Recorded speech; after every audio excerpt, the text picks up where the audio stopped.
Economy is a powerful tool. It decides what feels worth doing and it keeps the player moving with a steady stream of rewards. But plan it badly and the whole game flops, feels flat and unrewarding. So in this video, I'm taking you through 7 levels of video game economies. I will show you the components every single one is built from and how they change the way a game plays. From the most basic example all the way up to one that works like real life. Plus, I'll show you one economy so brutal, losing in it is more stressful than seeing your phone at 1%.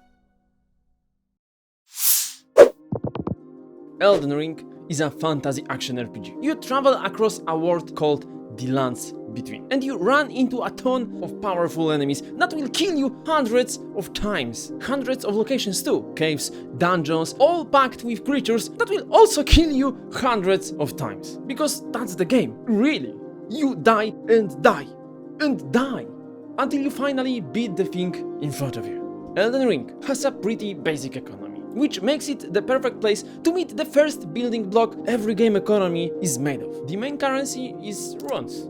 You collect them the whole game, mostly of enemies you kill, sometimes from chests. As an item, you pop to cash in a chunk of runes all at once. Anything that gives you currency like that, it's called a tap. Tap is just the source, the thing that pours currency or goods into the game. An enemy that drops runes is a tap. A chest is a tap. This is the first of 5 key building blocks, and I'll explain the other 4 as we climb the levels. Now, you spend those runes at merchants, such as Ashes of War, weapons, and arrows. But runes have a twist. The same runes are also your XP. So every time you've got a pile of them, you've got a choice. Spend them to level up and get stronger, or save them to buy something. So every rune is a tiny decision. When you die, all your runes drop right where you fell. Fight your way back. Pick them up, you get every single one back. But die again before you reach them, and they are gone for good.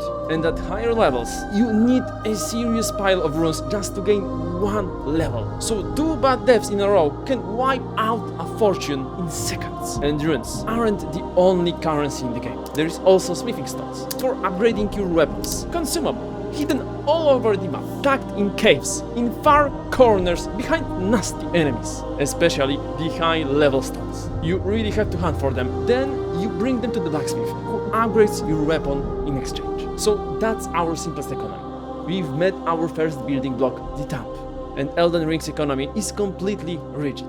The merchants just stand there, waiting for you to walk up. Stock doesn't refresh. Prices don't move. The whole thing is frozen, waiting for the player. In the next level, the world finally starts pretending to be alive, because the next economy is a simulation. A fake one, but kind of simulation. Kingdom Come Deliverance 2 is an action RPG set in 15th century medieval Europe.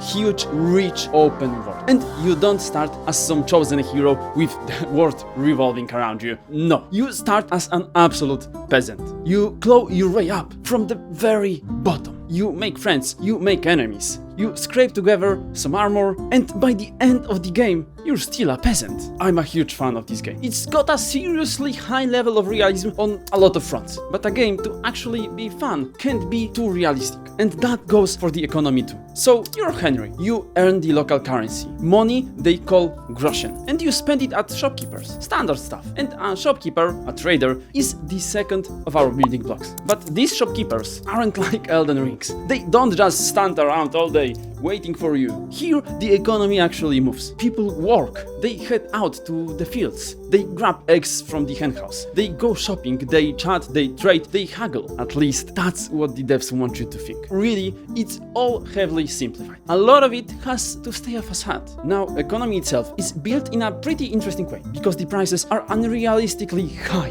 With an economy like this, Henry could practically buy out a whole armory in Gutenberg, the biggest city in the game. After what? First 2 missions.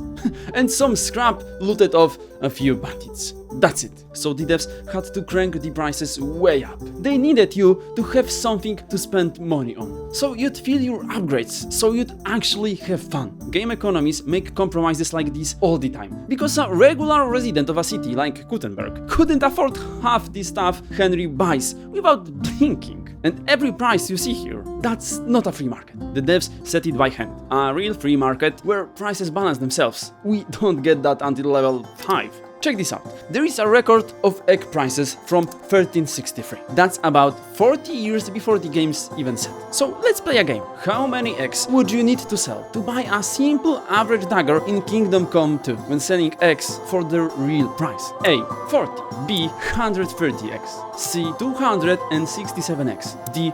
Over 1000 eggs. Did you make a guess? Great. Making this video takes a bit of work and it has no ads from my side. So I only ask you to hit that subscribe button. I'm trying to hit 1000 subs by the end of summer. Thank you. 60 chicken eggs cost around 1.5 groschen. A single average dagger 30 groschen. So at that rate you'd need around 1200 eggs to buy one dagger. The kind of dagger you need for half the jobs on a farm. And the inflation is just one problem. Some of these shops have so little business or none at all. There's no chance they'd ever survive if they had to pay rent. This is funny too. There is also a weight limit, so you can't carry an endless pile of swords or armor. But the money, the groschen, carry as much as you want. A single groschen actually weighted about 3 grams, so lugging 10,000 of them means hauling 30 kilos of coins around. Pass on that much metal in my pockets. But even with all that, this economy is built enough that we can actually sit here and discuss it. And that's already a step up from the Elden Ring. Now in level 3, we leave the half simulation, the half theater behind. No room left for any facade. Timberborn is a colony simulator. You run a group of weavers in a post-apocalyptic world, one that humans wrecked somewhere along the way. Your goal, 2 things: survive and build a good little village where the beavers actually live happily and without worry of losing their relatives again. Most of the game, water just flows and you use it freely to water your crops, but that water, it's not guaranteed, so you better play it smart. Because when a drought rolls in and drags on for 10 days, you must be ready with a dam built and a big reservoir full of tasty river water. In this economy, you're the only producer. Nothing's for sale. You don't buy goods, you work for them, and the goods are the reward. We've gone from trade to logistics. There is no money in it. It's labor, it's efficiency. And there are no NPCs printing gold while doing nothing. Because here, nobody hands you a thing. This is also where it gets dangerous. Plan your economy wrong and you lose. Run low on one type of good. The whole logistics chain starts to hurt. Farmers got sick because you had no medicine. They can't work. Nobody is producing food.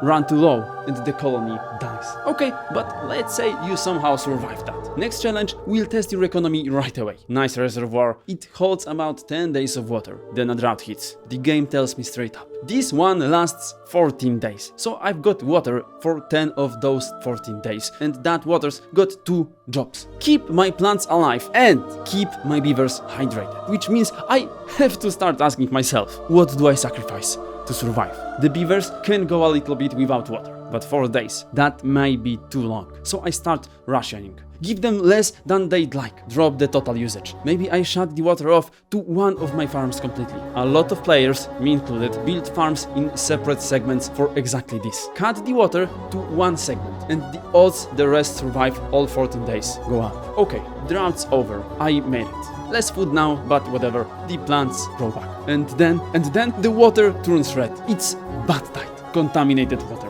It's flooding entire map, eating the plants I just barely saved. So now I've got even less food than before. And the beavers start to die. The game constantly challenges whether you have enough resources to survive the next fallout. Devs here made a really nice balance of things, such that you often feel on your toes trying to survive, making it easy to play for 10 hours straight. But 10 hours is a rookie numbers. Next game, I could play it for 16 hours straight.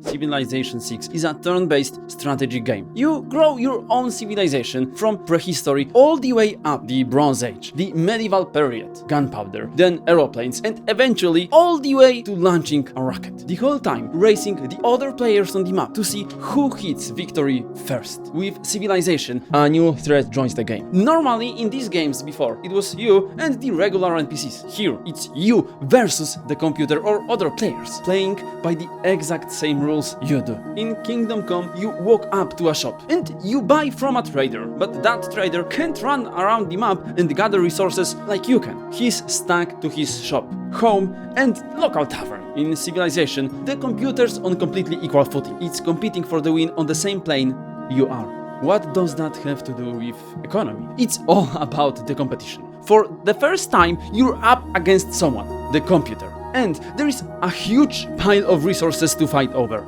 The biggest one, territory. And territory is severely limited. Then there is time. In any given moment, you can only do so much, and you'd better spend it smart, because it's a race.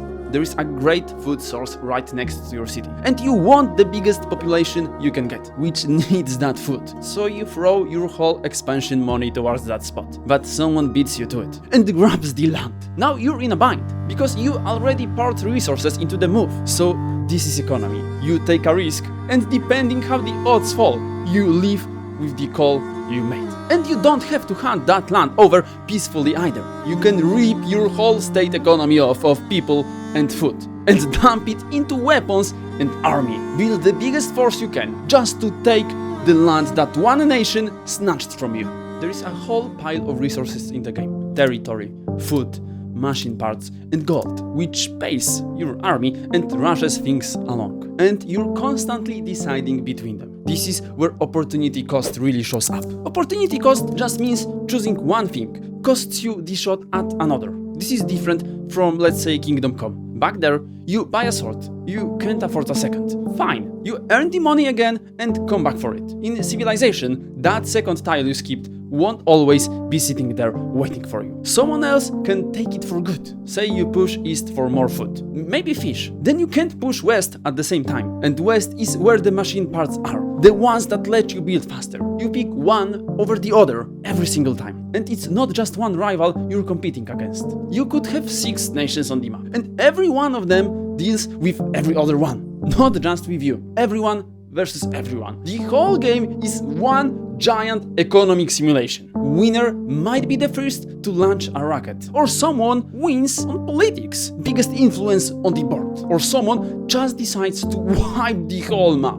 delete every other nation, and keep the planet to themselves. Lots of ways to take it. We've moved from simple sales guy, and now we've had competition jump in. What lies beyond that gets incrementally more advanced, making you a smaller and smaller fragment of the overall economy.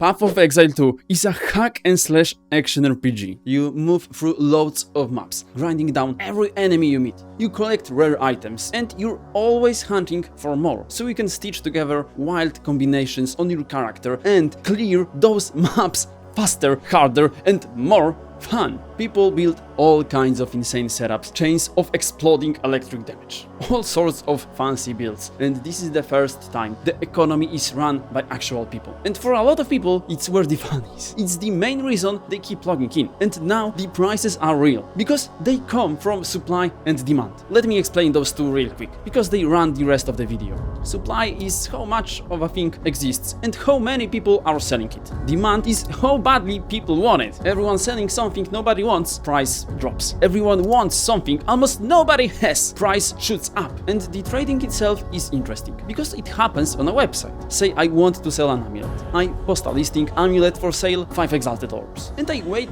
for a buyer. Someone buys. We teleport to one spot, to a safe trade, everyone's happy. Remember those prices back in Kingdom Come? The ones the devs set by hand. This is the real free market. The players set the price, and it balances itself. And this market, flawless. But no real market is this easy. You sell from anywhere, instantly, from any corner of the map. Too easy to be real. On the final level, the market breaks apart, goes local, and just reaching it alive is half the battle. There's also no money in Path of Exile 2. Gold? Irrelevant. Instead, something else became the money, the crafting corps. Because when a game has no dedicated trading currency, whatever everyone already has plenty of takes the job. Everyone picks up orbs, and on top of that, they are actually useful. Every orb does something. You can spend it on gear from another player or use it upgrading your own. There is also a genuinely clever mechanism in the game, as it runs in 2 separate tracks at once. First track, the normal game. You play for say 2 months, build some armor, level your character, unlock skills, come back 6 months later, same characters right there, everything's fine. Second track, the leaks. A leak adds new mechanics into the game, especially for the people grinding tens, hundreds of hours a week, the end game crowd. And the leaks rotate few times a year. Make a character in a leak, and when it ends, that character slides over to the normal track. But want to play the new leak with new mechanics, you make a brand new character from zero. So what does that do to economy? It resets it. The economy gets reset over and over on a cycle. And because of that cycle, you get all kinds of wild swings in the market. The same item costs completely different amounts depending on where in league you are. Start of a league. Everyone's playing. New update. Tons of new stuff. Everyone wants to see it. So prices at the start. Nothing like a month in. Right at the start, everyone wants the same cool new build. But the items that build needs haven't dropped yet. So they are expensive when they do. Few weeks later, that same mid-tier gear craters. The people who used it to level up start dumping it all at once, and there aren't enough newcomers to soak up the supply. Meanwhile, some currencies like divine orbs shoot the other way, because the endgame players need them to upgrade their gear. So it's playing the market too. An experienced player knows when to buy, when to sell, and what. So they hit their dream build as fast as possible. The build they'll mess around with until they get bored, which, let's be honest, is probably a few weeks later anyway. Escape from Tarkov is an ultra-hardcore extraction shooter. Every single raid is a brush with death. Sad thing is, you lose way more than you win. You start with almost nothing. You run into enemies who drop you from the other side of the map, while you never even see them. And you lose all your gear, and every hour of work you put into getting it. The game's got a seriously high level of realism too. Bullet physics, weapon handling. Even the health system is genuinely advanced. Every economy needs a drain. Somewhere the money and goods live for good. That's our next building block, the drain. And Tarkov, one giant drain. You die on the map. Everything you're carrying is gone. Just gone. Unless another player hauls it off your corpse first. The only thing you keep is whatever's in your tiny little box. And I mean tiny. You'd think people would loot you clean. They don't. Most of the time, there is no room in the backpack to haul a full kit out. So your stuff gets left in the dirt and disappears. This is where it gets really hardcore. Everything is scarce. Anything you get, you carry out yourself. And the map's packed with other players. Aggressive AI too. Any of them can drop you from the far end of the entire map. You won't hear it, you won't see it, just the death screen. 3 hours of work gone in 2 minutes. Now, this is also the perfect spot to meet another building block, the inventory. One of the most fundamental parts of any game economy. It's just the space where you hold your stuff. And in Tarkov, that space is unbelievably small. Most of what you carry is whatever you can wear on your body. You can wear a backpack, maybe 20 slots, so still tight. And a vest, which has its own pockets. That's where your mags and grenades go. The backpack holds whatever you find out there. So realistically, it's hard to carry out more value than you're risking. Doesn't always work. Often you don't survive at all, and sometimes you escape a few raids in a row, finally adding some loot to your stash. There is one way to soften the drain. You can insure your gear with a trader for a fittingly steep price. Then, if nobody loots you after you die, and there is a real chance of that, your stuff comes back. Same state you left it, but everything's insured separately. You pay per item, and it's worth looking at what you actually drag into a fight. A bulletproof vest, so a single shotgun blast or a couple rifle rounds don't end you. With it, you might survive 2 shotgun hits or 3 rifle hits. Progress. A helmet, mostly against shotguns, because rifle rounds tend to go right through it. Then the backpack, the rig, the rifle, and max, the right ammo too, if you want to hunt rather than be hunted. Plus a stack of different meds. Because in Tarkov, you don't get one health bar you top up and you're fine. No, every limb has its own health. Limbs bleed, fracture, get wrecked, and each problem needs a different med. So that's a few more slots gone to the medical gear that isn't cheap. So what's that got to do with insurance? Healing items can't be insured. Ammo can't be insured. So even when your insured gear comes back, only a part of it does. A decent part, but only a part. And there is another side to the drain. Just burning through the ammo, throwing grenades, spending meds, that's draining too. Those items used up and gone for good. Another big chunk of this unpleasant economy is the flea market. It's a player-to-player market and it's heavily regulated. You can buy and sell a lot of components, but not the best gear. The best gear you craft yourself. There is a whole hideout and crafting system, or you loot it off the map. And the market is really inconsistent. The prices keep moving. Depends on the moment of the season, what day of the week it is, even what Bitcoin's worth in real life. Because the Bitcoin item you find on the map is tied to the real one out there. The traders sell items too, but limited. The traders that you have high reputation level with, they can sell you really good ammo, but the stock only refreshes every few hours, and it can vanish in literal seconds. And even if you make it in time, there is a cap on how much you can grab. It makes the game brutally hard. That economy is not easy. Half the time you're too broke to even go on the map. So you go in as a scamp instead, utilizing the free cheap gear. So that's Tarkov, a brutal, hardcore economy in just about every sense. Easy to lose, hard to gain, the market runs on wild rules, and it leans hard on where in the cycle you are. And for years, Tarkov had one more trick. Every few months, everything in Tarkov got wiped. Your inventory, your character, your hideout, the base you've been upgrading and crafting in for months. All of it gone. Evaporated. The economy is so inflationary, even with all that gear draining out, that every so often the whole thing just had to reset. Because at some point, players hit a stage where they've got strong guns, strong ammo. They roll into the tougher maps where the AI guards carry way better weapons, and even those guards stop being a threat. So players keep snowballing, better gear, better base, so the wipe was the ultimate drain. Cleared the whole board. Was because in 2025 the devs killed the wipe. Remember those two tracks from Path of Exile 2? The normal game and the leaks? Tarkov went in a similar direction. Now your main character is permanent. Your stash, your hideout, all of it stays. And on the side, there are seasons. Optional. You start a fresh character in a fresh economy, and the seasons rotate about twice a year. Which leaves one big question.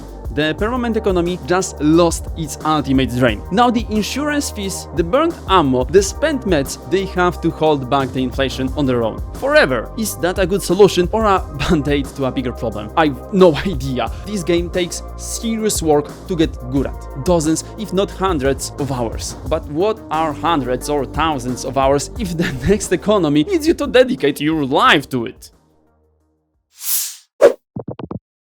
Albion Online. I've seen the ad for this thing maybe 200 times, telling me it's a sandbox MMORPG where you do whatever you want, which often looks like these fake-ass mobile ads. Except this game is real. I played Albion at launch, and back then, game was great. I had a blast, completely captivated by the economy the devs built, and honestly, it didn't let me down. It was exactly what I hoped for, and it still impresses me today, because Albion is the point where everything starts and where everything ends. Every item, every weapon, every piece of armor, every shield, every sword, every bow, every wand, all of it, everything you find on the map, made by players. But how does that actually work? How does an ordinary wolf killed out in the middle of nowhere drop a sword that some player somewhere once crafted? To answer that, we've got a few stages to go through. Can't make a sword without proper components, right? In Albion, you mine all sorts of resources. And that's the type we already know. Stone, wood, crystals, plants. You can specialize in gathering, mining, woodcutting. And there are different regions with varying flora and fauna, different rarities and tiers of resources. Higher the tier of a deposit, the better it is, and the better the gear you make from it. I'm specialized in mining ores, so I will go dig up a ton and head back to the city to sell it, so I can get sword components. But when I want to sell, there is no NPC who will buy it. None. The only one who can buy my ore is another player. That's why in every Albion city, the key spot is the market. And know what it is. I gathered my ore in a winter region, or everywhere out there. But it's dirt cheap on the market. and it's hard to earn enough for a weapon.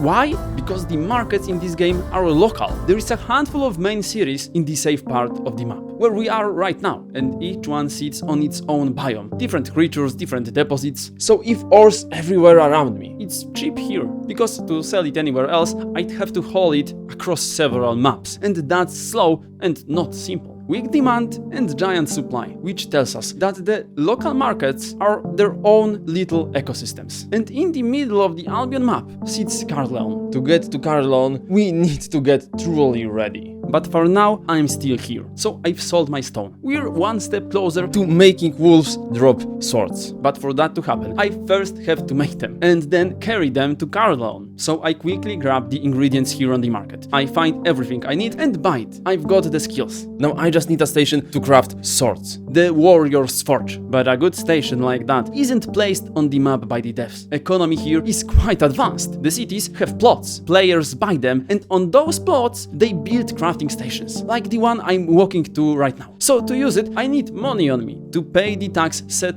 by whatever player owns that land. The rich get richer. Full-on capitalism here in Albion. Right, swords crafted. Time to head to Carleon. And in Carleon lies the answer to how the loot on the map comes from the players. But the trip there, hard, deadly.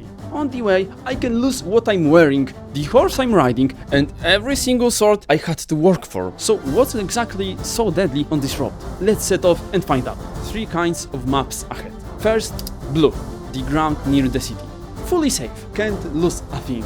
But Albion's economy just as brutal as Tarkov's, because on yellow ground, other players can already jump you. On yellow, if a player attacks me and manages to kill my noob ass, thankfully, I don't lose the whole load yet. But I do lose some durability on my gear and a little bit of silver, the main currency. And the scoundrel who dropped me gains a few coins for it. After yellow, before Carleon, comes red territory. And red shows no mercy. If I die there, I will lose all my gear and everything in my inventory. On red, players gear up specifically to hunt down sword haulers like me. They bring mages, spears that can trap or whatever it takes to knock someone off a horse. Kill them and run with the cargo. Only once you've crossed red Do you finally reach Carleon? And in Carleon, there he is, the boss. The boss of all bosses. The owner of the black market of Carleon. That's where, when you sell your items,